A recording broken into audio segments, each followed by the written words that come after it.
This happened during spring break of my junior year of college. Me and my 3 closest friends, Kevin, Ali, and Seb, decided to go car camping in Colorado. We'd been doing these trips together since freshman year, but we were all pretty broke that semester, so we went with dispersed camping instead of paying for an actual campground. I found this spot on one of those camping apps that showed free sites. It was somewhere outside of Buena Vista, tucked back on this forest service road that seemed to go on forever. The 4 of us had done enough camping together that we knew what we were doing. We got there around late afternoon and found this clearing near what looked like it used to be a creek bed. It was completely dried up, but you could tell water had run through there at some point. The area was pretty isolated. We didn't see any other campers or even tire tracks from recent visitors. It was honestly perfect for the kind of vibe we were going for. We set up our tents in a loose cluster, maybe 15 feet apart from each other. Nothing fancy about the arrangement, just wherever the ground looked level and didn't have too many rocks. I don't even remember what we did that night. Probably just drank a few of the beers we brought while playing cards. We were all pretty tired from the drive, so we called it around 11 and went to our separate tents. I remember sleeping really heavily that night, which was weird for me to begin with, but especially during a camping trip. Usually, and this is when I'm sleeping on a comfortable bed in a climate-controlled room, I wake up multiple times from being cold or needing to pee or whatever else. Point is, I'm a very light sleeper, and during a camping trip, forget it. I'm used to waking up at least 3 times. But that night, I felt completely knocked out, like I'd taken a sleeping pill or something. When I woke up the next morning, something felt off immediately. I unzipped my tent to get some fresh air, and then I just froze. I noticed it immediately. All 4 of our tents had been moved. Like, not ruffled or roughed up by an animal, actually moved. They were arranged in this perfect square formation around a pile of stones that definitely hadn't been there when we went to sleep. Part of me felt like I was still dreaming. That's how bizarre and borderline unbelievable the sight before me was. Each tent had been relocated maybe 20 or 30 feet from where we'd originally set them up, but that's not really what freaked me out. The stakes were still perfectly secured in the ground, and nothing inside any of the tents had been disturbed.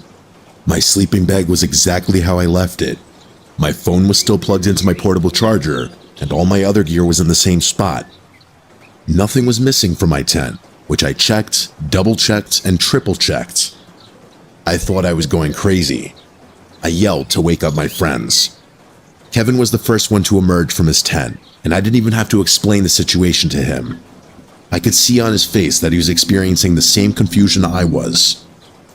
Ali and Seb crawled out a few seconds later, and as I watched them take a look around at the campsite, it was the exact same thing.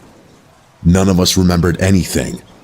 But then Ali mentioned that she'd had this really vivid dream about walking in a line through some kind of desert landscape while someone counted her steps out loud. And then Kevin chimed in, saying he had a dream about being in the army, marching alongside his fellow soldiers. Seb didn't remember having a dream, and neither did I. But we found it odd that both Ali and Kevin had eerily similar dreams. The vibe between the 4 of us was really weird, but hard to describe. It was almost like we were reading each other's minds. It's kind of hard to express the feeling, but it really did feel like we were more connected than we had been the night before, but in a bad way. I remember looking back and forth between them, trying to figure out what it was that I was feeling around me. The best way I can think to describe the feeling is what it would have felt like if there was a 5th person watching all of us, who was also part of all of us. We examined the campsite a little more carefully, looking for clues or anything that would help us piece together what happened. At first, Kevin suggested that maybe we had just gotten really drunk and forgot about what we did the night before, but this theory was shattered in about 5 seconds. We found these drag marks in the dirt leading from where each tent had originally been positioned to where they ended up. The weird thing was, the drag marks stopped about 10 feet short of each tent's final location, like someone had dragged them part way and then lifted and carried them the rest of the distance. The pile of stones in the center was even stranger. There were exactly 4 stones, and they were balanced on top of each other like some kind of sculpture. It actually would have been pretty were it not for the circumstances. Kevin walked over to get a closer look, and as he was leaning in to examine the top stone, he tripped and ended up knocking the whole thing over. The stones just kind of tumbled to the ground, nothing dramatic. For a second, the four of us just stood there in silence, staring at the scattered stones. And then things went from a 5 to a 10. At the exact same time, all four of us started hearing this low rumbling sound coming from somewhere in the distance. It sounded like rocks grinding against each other. Not like an earthquake or anything, more like an old stone door being pushed open. Hearing that sound kind of sent us into a panic, and we all just started packing without even discussing things. Like I said before, it felt like we were reading each other's minds, and that also applied to our feelings. I could feel my friends' fear, and I knew they could feel mine. It was really freaky, 10 times freakier than it had been not 2 minutes ago. I don't think I've ever packed up a campsite so quickly in my life. Realistically, we were out of there in under 5 minutes, but it felt like an eternity in that moment. I'm not going to harp too much on what happened. I really don't like thinking about what happened that night, and I'm worried that if I think too much about it, it'll go from being a fever dream that sort of sits in the back of my mind to something more real. That was 5 years ago now. The four of us don't really see each other anymore, but I guess that's kind of how it goes as everyone gets older. Kevin moved to Denver after graduation. Allie's in grad school in California, and I think Seb moved to Chicago with his girlfriend. We keep in touch, but we've never really talked about that night since.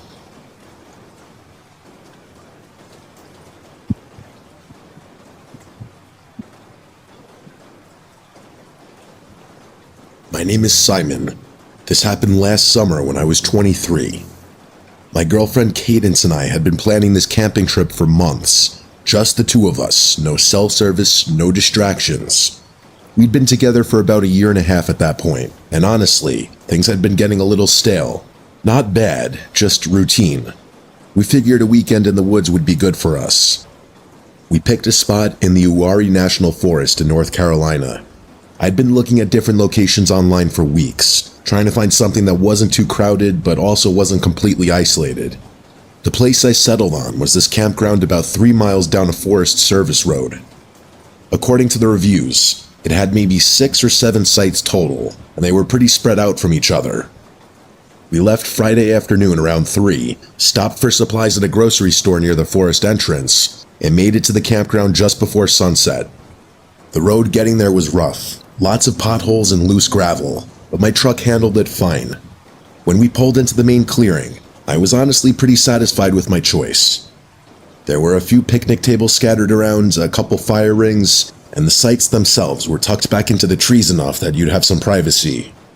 We drove around slowly, checking out the different spots. Most of them were empty, which was good. We passed one site that had a blue sedan parked there, but I couldn't see anyone around it. Cadence pointed to a spot at the far end of the campground, right where the road dead-ended into the forest. It had a decent clearing for the tent and was positioned so that the trees blocked the view of the other campsites. We spent the next hour setting everything up. Cadence is one of those people who's really particular about how things are arranged, so I mostly just followed her instructions. By the time we were done, it was starting to get dark. I got a fire going while Cadence made sandwiches, and for a while, everything felt exactly how it was supposed to. We were sitting there drinking beer, watching the flames, not really talking about anything important, just existing together, which I think was kind of the point. Around 10 or so, Cadence went to brush her teeth at the spigot near the picnic tables. I stayed by the fire, poking at it with a stick and finishing my beer. That's when I noticed someone standing at the edge of our site, just beyond where the light of the fire reached. I jumped a little, I'm not gonna lie, because I genuinely hadn't heard anyone walk up. The guy apologized for startling me, and said he was camped over in the blue sedan and that he just wanted to introduce himself. His name was Aiden, and he looked to be about 30. He had this really intense way of maintaining eye contact that made me a little uncomfortable, and I obviously wasn't gonna say anything. Cadence walked back toward us, and I could tell from the way her hips were swaying that she was not pleased with the interruption. Aiden noticed her, turned, and said she'd picked a good spot, real secluded. He mentioned he was solo camping, trying to get away from people for the weekend, which seemed kind of contradictory since he was literally standing at our campsite making conversation. And by the way, As soon as Cadence walked back, I didn't exist anymore. This guy Aiden's full attention was on my girlfriend, which wasn't exactly surprising, but weird as hell. We talked for another minute or two, and by we, I mean he talked at Cadence while she just gave him awkward reply after awkward reply, waiting for him to get the hint. Eventually, I butted in and told him we wanted to get some sleep because we were waking up early, and that got him to leave. As soon as we walked into the darkness, I noticed he didn't use a flashlight or anything, which I thought was a little odd. Cadence and I agreed about the weirdness of the whole thing and decided to try and forget about it. We stayed up for another hour or so, then put out the fire and went to bed. I don't remember falling asleep, but I do remember waking up. The moment I woke up, I realized something was wrong. It took me all of 3 seconds to realize I had woken up to voices somewhere in the distance. It sounded like 2 people having a conversation somewhere near our campsite. I looked over and saw Cadence fast asleep, and that's when the guardian instinct in me kicked in. I didn't freeze or cower in the tent, but rather actually went out to investigate. I unzipped the tent as quietly as I could and poked my head out. The voices stopped almost immediately, like they had heard me even though I thought I was being dead silent. As quickly as I could, I grabbed my phone and turned on the flashlight, shining it around our campsite, but whoever had been there had either already left or was further away than I initially thought. Eventually, I went back inside the tent and tried to go back to sleep. It was a public campsite after all. People stay up really late on camping trips, so I didn't think it was anything threatening. I just hoped whoever had been out there got the hint to have their 3 a.m. talk somewhere far away from where I was trying to sleep. I didn't bother mentioning it to Cadence the next morning. I didn't really see the point in stressing her out over nothing. We spent most of the day hiking, which was a lot of fun and a decent workout, honestly. As the sun started to go down, I went to grab more firewood from a pile we'd made near the truck. That's when I noticed something on the windshield. It was a napkin, folded in half and tucked under the wiper blade. I pulled it out and unfolded it, and I was shocked to discover that it was a note. A note saying, "You should move your tent." I obviously wasn't going to keep that to myself, so I showed Cadence the note and told her what happened the night before. When she saw the note, she immediately asked if it was Aiden. I said, I guess so, because who else would it be? And as the two of us were discussing what to do next, obviously more than a little freaked out, as if on cue, who walks up but Aiden? He was wearing the exact same getup as the day before, and looking at him filled me with a mix of rage and fear. The rage won, and I told him he needed to stop just walking up like that, more aggressively than I probably should have. I was 100% convinced he was behind the note and the talking for the night before, and I wasn't going to let him think that he was fooling me. He said sorry in a gruff voice and said he was just checking up on us. Before I could respond, Cadence asked him why he'd need to check up on us, and actually said something that really surprised me. He told us he didn't want to freak us out, but that he was surprised to see people as young as we were at the campsite. He said that there was a bunch of weird stuff that had been known to occur around here, freaky stuff. He said he'd found deserted campsites deep in the woods, signs of people, belongings, and other weird things. I didn't really trust a word he was saying, but he said it so matter-of-factly that part of me thought he was being genuine. He went on to say that he heard people walking around his car the night before, so he was going to cut his trip short and go home before the sun set. Then he advised us to do the same. At that point, I wasn't going to argue, and it's not like Cadence wanted to stick around either, so we all started packing our stuff. It was pretty stressful, being as the sun was already almost set to begin with. I could tell Cadence was starting to freak out because her hands were shaking as she was putting stuff in the car, and I tried my best to calm her down. But I wasn't feeling great about things either. We finally finished getting everything in the car, and I started pulling out without another word. The sun was basically set at that point, and it would probably be fully dark in a few minutes. But as I was driving out, I noticed Aiden's blue sedan was still in his campsite, which I found strange. I saw Aiden crouched down near one of his tires, so I actually stopped my car. I asked him what he was doing, and he stepped back from his car to reveal a massive gash in the tire, something that was definitely done deliberately. There was no question about it. Cadence said holy f***, and I was pretty shocked to see it as well. I didn't know what to do. At first, he asked if I could give him a lift, but Cadence whispered that she wouldn't be comfortable with that, so I told him I couldn't. which led him to ask me if I would call the police for him as soon as I got service, and I told him I would. I pulled out of the campground and started down the dirt road. My headlights were on full blast. We were maybe 100 yards down the road when I glanced to my right and saw them. There were 3 figures standing in the woods, maybe 30 feet off the road. They weren't moving, and it didn't look like they were trying to hide either, almost like they wanted to be seen. I only saw them for a split second, but I was 100% sure they were people, and Cadence noticed them as well. My foot instinctively hit the brake. I don't even know why. Maybe some part of me thought I should go back and warn Aiden, or maybe I was just trying to process what I was seeing. But before I could think it through, Cadence grabbed my arm and screamed at me to drive, like a genuine scream. So I did. Cadence didn't say anything the entire way back to the main highway. As soon as I got service, I pulled over and called 911. I told them everything, and the dispatcher said they'd send someone to check on him. We never heard back from them. I wasn't really expecting to, but I had this sick feeling that something really wrong happened to Aiden, and that I was partly to blame.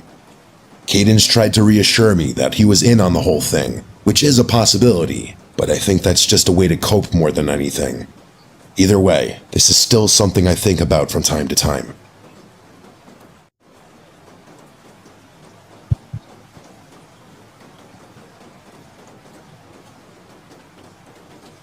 So this was 2 Mays ago. I was 28 at the time, working remotely as an IT consultant out of Bozeman. The job wasn't anything special, but it paid okay, and being able to work from anywhere in the world was a huge plus for me. Unfortunately, I was going through kind of a rough patch at the time. I'd just gotten divorced about 3 months earlier, and I wasn't handling it well. Nothing I tried was working, and believe me, I tried everything. It seems a little foolish and naive looking back, but at one point I was convinced I'd spend the rest of my life in misery unless I did something drastic.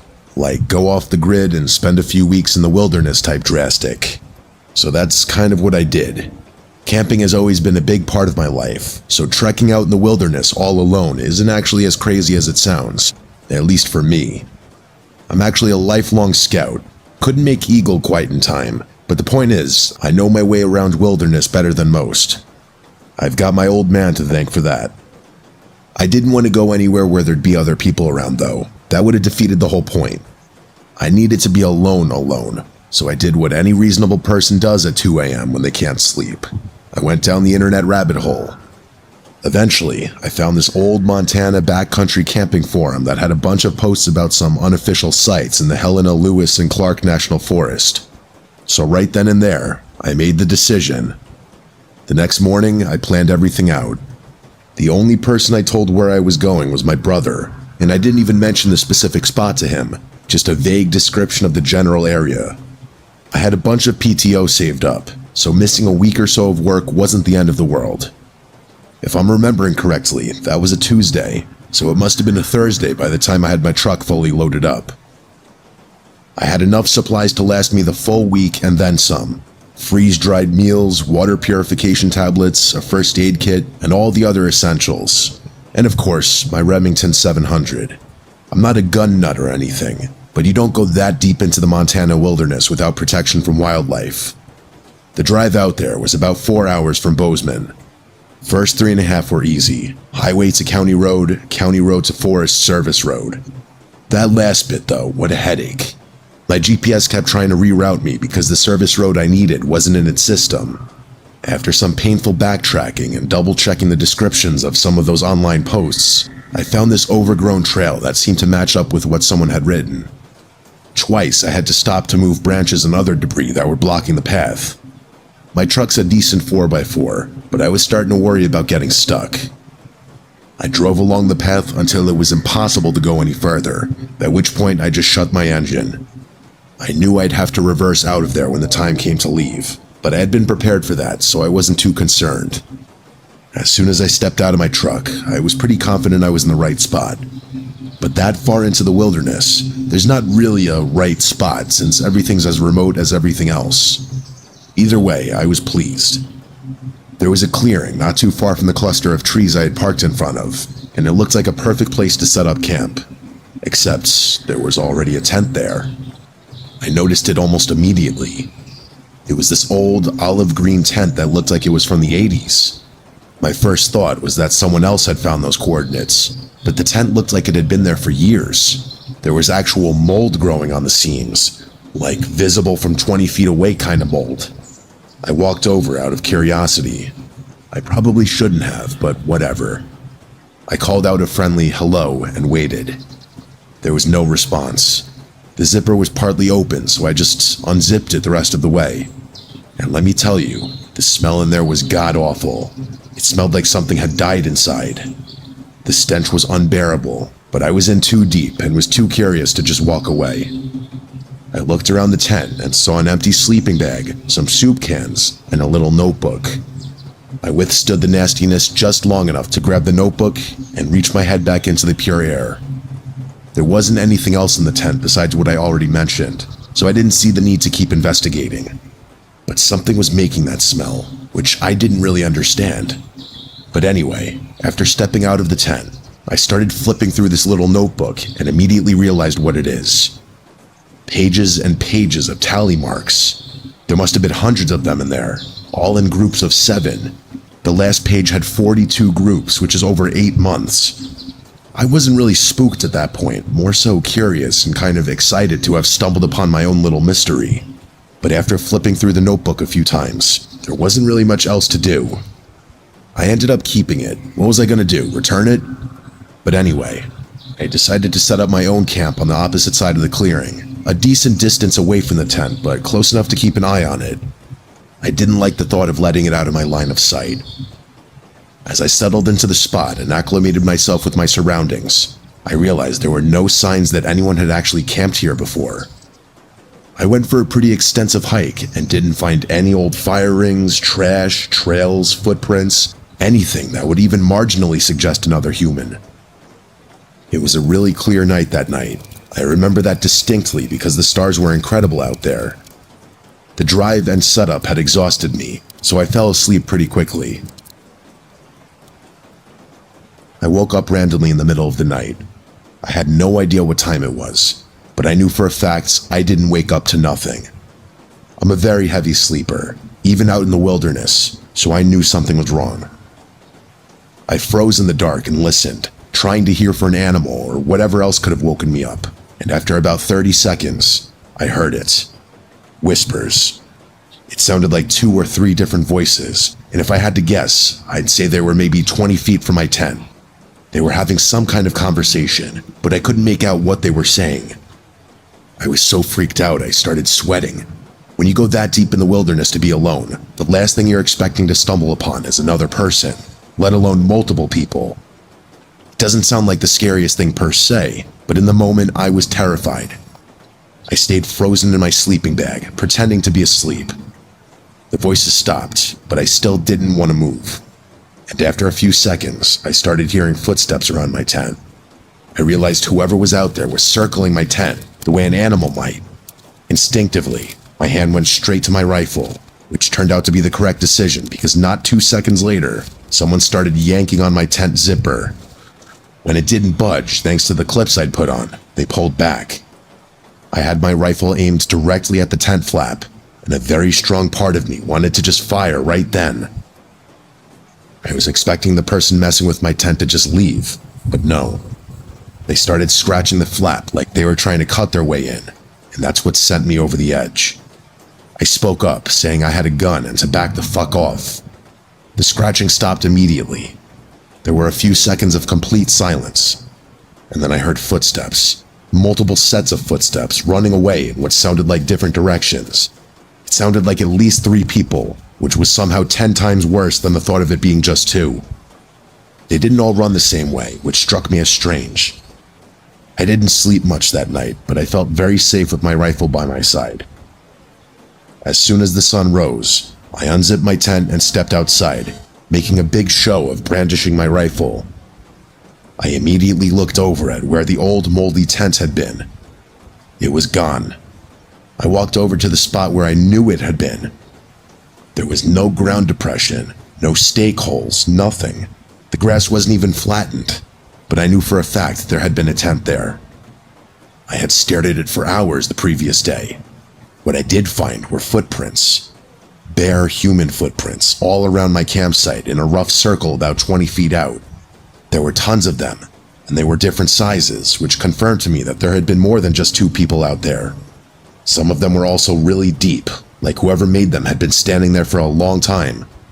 One set of prints led over to a big pine tree at the edge of the clearing. I walked over, and that's when I saw them. Fresh cuts in the bark. I knew what they were. Tally marks. 7 groups of 7, and the start of an 8th group. Just like the notebook. I just kind of stood there, trying to make sense of it. The notebook had been counting something for over 8 months, and now there were fresh marks on this tree, right next to my campsite. I didn't want to think about what that meant. It gets much, much worse though, because as I was backing away from the tree, I noticed something else. It was and still is the most disgusting thing I've ever seen. There was a dead squirrel hanging from a low branch a few feet away, tied up with what looked like a fishing line. I'm not squeamish about dead animals, I'm a hunter for Christ's sake, but something about the way it was positioned made me want to puke. I didn't really need any more of an indication. I immediately ran back to my campsite and started packing my stuff as fast as I could. I'll admit that my hands were actually shaking while I took down my sight, and I was having trouble focusing on the task at hand without looking over my shoulder every few seconds. After what felt like forever, I finally finished packing everything and started jogging towards my truck. I threw everything in, jumped in the truck, and started backing out. Part of me thought my tires were going to be slashed or something else, but thankfully my truck was untouched. The path was narrow, and backing out was even harder than pulling in, so the ordeal was torture. It was hell, but I made it, and I don't think I was followed. By the time I made it back home, I decided I wouldn't even bother calling anyone. I did not think there was a point. Like, realistically, what would I even report? It's not like anyone would go that far into the woods to investigate. The thing that freaks me out the most is the sight of that squirrel. No one does that unless they're trying to send a message or a threat. I honestly don't know what would have happened if I stayed another night, or if I hadn't been armed.